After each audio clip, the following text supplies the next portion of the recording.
გაგვეცანი, სახელი, გვარი და სამუშაო პოზიცია. მარიამ ბიწაწე, კორპორატიული ბანკირი. ახლა პატარა გადახვევა გავაკეთოთ. სამსახურში ყველაზე ხშირად რომელი სიტყვა ან ფრაზა გესმის? დავამტკიცოთ, მოვაგვაროთ, გავცეთ, კომიტეტი, ეგ არის ჩემი ყოველდღიურობა. შენ საქმიანობას რომ დავუბრუნდეთ, როგორ ფიქრობ?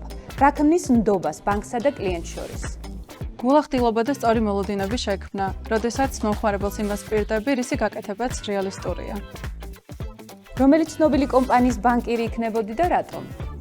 ალბათ OpenAI-ის ბანკირი ვიქნებოდი, რადგან ხელოვნური ინტელექტი ცვლის სამყაროს და მომავალში კიდევ უფრო მეტი ზეგავლენა ექნება ინდუსტრიებზე.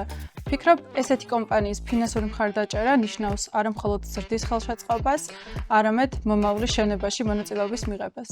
და ხელოვნური ინტელექტი თვითონ არ დაუჭერს მხარს ფინანსურად თავის თავს, როგორ ფიქრობ? ფინანსურად შეიძლება დაუჭიროს, თუმცა დაჭირდებათ ბანკირი, რომელიც ადამიანურ ურთიერთობებს მოაგვარებს, რადგან ბოლომდე ადამიანის შეცვლა ალბათ შეუძლებელია და ჩანაცვლება. ანუ შენი აზრით ბანკირი შეუცვლელია. ბანკირი შეუცვლელია.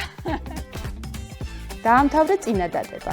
თურმე ბანკირად მუშაობის უპირატესობა ასეთია. მრავალფეროვანი საქმეა, სხვადასხვა ინდუსტრიებთან მაქვს შეხება, ბევრ საინტერესო ადამიანს ხვდები და მათგან ბევრ რამეს სწავლობ. პაშა ბანკზე რა სიტყვი? რა იყო ის მიზეზი, რის გამოც გადაწყვიტე, რომ პაშა ბანკში მუშაობა გინდოდა? თანამშრომლებზე და კლიენტებზე ორიენტირებული ბანკია, დიდი გეგმები აქვს, სწრაფად იზრდება და მეც მინდოდა ამ ზრდის მონაწილე ყოფილიყავი.